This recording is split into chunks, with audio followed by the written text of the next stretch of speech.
So now our next reaction is reaction number 3, that is the oxidation reactions of alcohols. Alcohols की reaction में ये next reaction है, oxidation reactions of alcohol. See oxidation जब आप करते हो तो you need the oxidising agents. और ये मैंने आपको बताया था कि ऑक्सीडाइजिंग एजेंट्स दो टाइप के होते हैं, एक स्ट्रॉन्ग ऑक्सीडाइजिंग एजेंट्स और दूसरे माइल्ड या फिर वीक ऑक्सीडाइजिंग एजेंट्स. राइट, मैंने पूरी लिस्ट भी बनाई थी रिएक्शन के अंदर. Here oxidation reaction of alcohol is also known as the dehydrogenation. Why dehydrogenation? Because removal of hydrogen,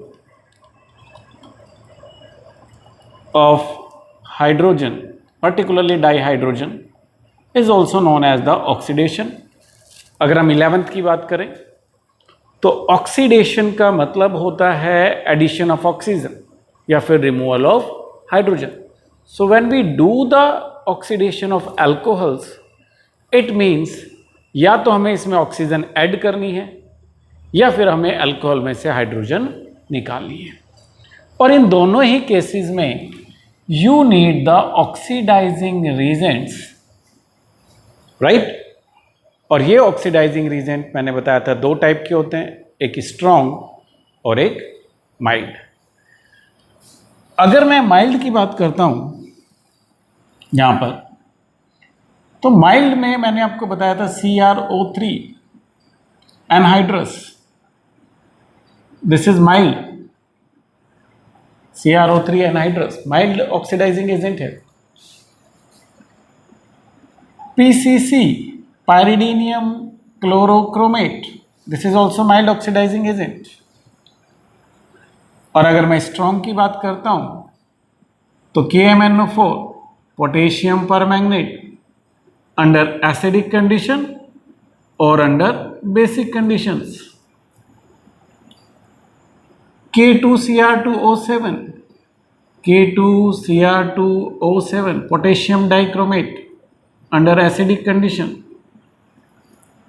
तीसरा CrO3 ही है जो नीचे की तरफ था, but in presence of H2SO4.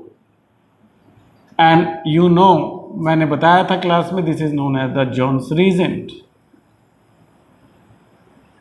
सो ये हम लोगों को इन रिएक्शंस में यूज करना है. ये आपके माइल्ड हो गए और जो बचे ऊपर वो आपके क्या हो गए, स्ट्रॉन्ग ऑक्सीडाइजिंग एजेंट्स. इनको लर्न रखने ना बस. Now I am taking the examples की अगर मैं बात करता हूं तो first example I will take CH3, simplest one है CH2OH, that is known as the ethanol. Right, remember that जब मैं इसका ऑक्सीडेशन करूंगा इथेनॉल का, जो कि एक प्राइमरी अल्कोहल है, तो ऑक्सीडेशन में एक हाइड्रोजन अल्फा से लॉस होता है, एक हाइड्रोजन OH ग्रुप से लॉस्ट होता है. So one hydrogen from alpha carbon and another one from the oxygen, they eliminated in the form of the H2.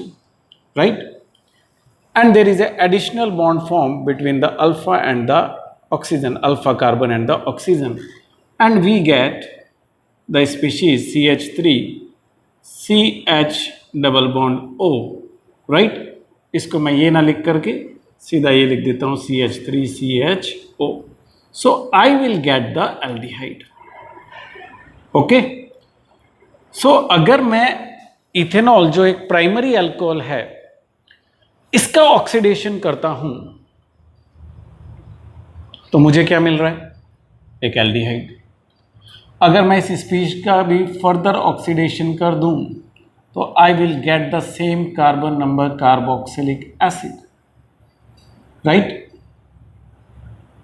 Clear? ये मैंने जब बताया ग्राफ तब बनाया था वो पूरा का पूरा ऑक्सीडेशन रिडक्शन का चार्ट। लेकिन अगर मुझे इसी स्टेज पर ऑक्सीडेशन रोकना है, इस एल्डिहाइड स्टेज पर, तो मुझे ऐसा ऑक्सीडाइजिंग एजेंट लेना पड़ेगा जो इस एल्डिहाइड को आगे ऑक्सीडाइज ना करे, and that reagents are the mild oxidising agent. So अगर मुझे यहाँ से यहाँ तक जाना है तो I will take the help of the mild oxidising agent, और वो कौन कौन से हैं? CrO3 और PCC, और एक और मैं यहाँ पे लिख देता हूँ, और I can take the copper at 573 kelvin और Ag ऑल्सो। कॉपर ले लो या Ag ले लो। तो ये H2 को मैं हटा दूँ 2 मिनट के लिए, ये रीजेंट मैं यूज़ कर सकता हूँ। So I will get the aldehyde. इससे आगे फर्दर ऑक्सीडेशन नहीं होगा बिकॉज ये रीजेंट माइल्ड है, ये इनका एल्डिहाइड का कार्बोक्सिलिक में ऑक्सीडेशन नहीं करेंगे।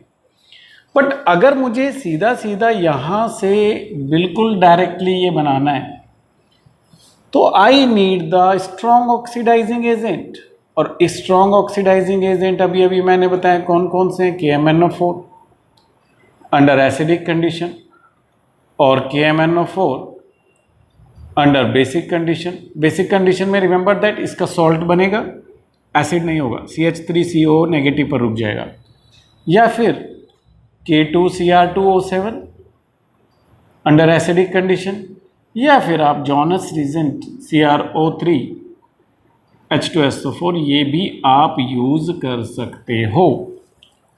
सो that's Y for this conversion अगर आपको कार्बोक्सिलिक एसिड चाहिए तो मुझे स्ट्रॉन्ग ऑक्सीडाइजिंग एजेंट यूज करना ही पड़ेगा, right?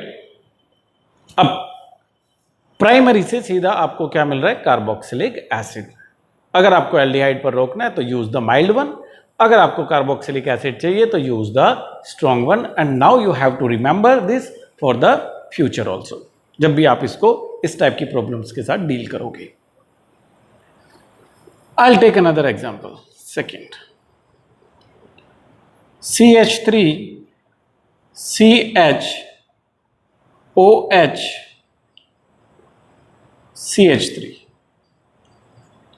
Now this one is the secondary alcohol. ये क्या है? सेकेंडरी अल्कोहल है। अब मुझे इसका फिर से क्या करना है? ऑक्सीडेशन करना है, राइट? जब मैं इसका ऑक्सीडेशन करूंगा again I have to apply the same rule. एक H ये लॉस्ट करना है, एक H ये लॉस्ट करना है, अल्फा कार्बन से हाइड्रोजन बाहर निकलेगी तो बचेगा क्या? CH3 C double bond O CH3, right? And we get the ketones. So primary alcohol on oxidation gives the aldehyde, while secondary alcohol on oxidation gives the ketones, right? अब remember one thing, इसके पास अब hydrogen नहीं बचा, यहां पर C के पास hydrogen था, so that's why ketones are quite difficult to oxidize as compared to aldehydes, right? So इसलिए इसका ऑक्सीडेशन क्या है? थोड़ा सा डिफिकल्ट है। तो यहां से यहां तक जाने के लिए मैं क्या यूज कर सकता हूं? I can use CrO3 anhydrous, I can use PCC, and even I can use the K2Cr2O7 H plus and copper or silver at 573 kelvin. इनमें से कोई भी आप यूज कर सकते हो। अब यहाँ एक पॉइंट आता है, मैंने वहाँ लिखा था ये K2Cr2O7 H plus स्ट्रॉन्ग है, तो मैं तो यहाँ इसमें यूज कर रहा हूँ। The reason is that कि K2Cr2O7 H plus potassium dichromate under acidic conditions is not strong enough to oxidize the ketones. इसलिए सेकेंडरी के केस में मैं यूज कर सकता हूं। ओके, इसका आगे फर्दर ऑक्सीडेशन डिफिकल्ट है। ओनली रीजन इज KMnO4 अगर आप डालोगे, चाहे वो एसिडिक कंडीशन में हो चाहे बेसिक कंडीशन में हो, एंड यू चेन ब्रेक हो जाएगी आगे जाकर के यहाँ से, and we will get the mixture of carboxylic acids. और जब मिक्सचर मिलेगा तो मुझे उनको सेपरेट करना पड़ेगा, सो इनका oxidation is not very useful, right? So this is what about the secondary alcohols oxidation plan. Now I am coming to the tertiary. If I take the tertiary one, CH3, C, CH3, CH3, OH, ये एक tertiary alcohol है because there is no alpha hydrogen here. जब यहाँ पर इसके पास no alpha hydrogen है ही नहीं, so its oxidation is very difficult. So इसलिए ये ऑक्सीडाइज नहीं होता, सो नो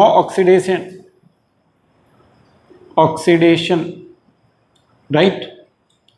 बट अगर मैं इसको ट्रीट कर दूं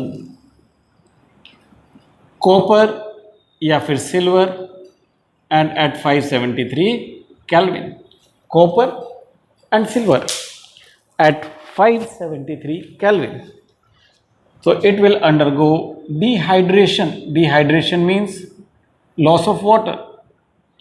ये वेरी इंपॉर्टेंट है, नीचे वाली बहुत बार आती है कंपटीशन में, and you will get the alkene as the major product। ठीक है, सो यहां मैंने आपको तीन चीजें बताई हैं ऑक्सीडेशन में,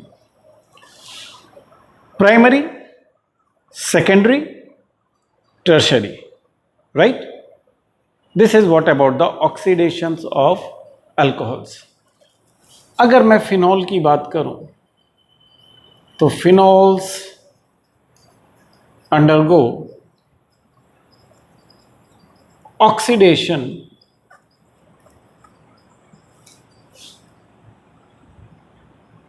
अंडर वेरी विग्रस कंडीशंस, और होता ही नहीं है वो जल्दी से, so that's why we will not take this here. Phenol का ऑक्सीडेशन हम नहीं लेंगे। तो जब फिनॉल का ऑक्सीडेशन नहीं लेंगे तो फिर हम फिनॉल के बारे में क्या पढ़ेंगे? तो फिनॉल के बारे में जब हम पढ़ेंगे तो इसके बारे में हम पढ़ेंगे अब आगे रिएक्शन नंबर 4, जो स्पेसिफिकली फिनॉल के लिए है, स्पेसिफिकली फिनॉल के लिए है, and that reaction is electrophilic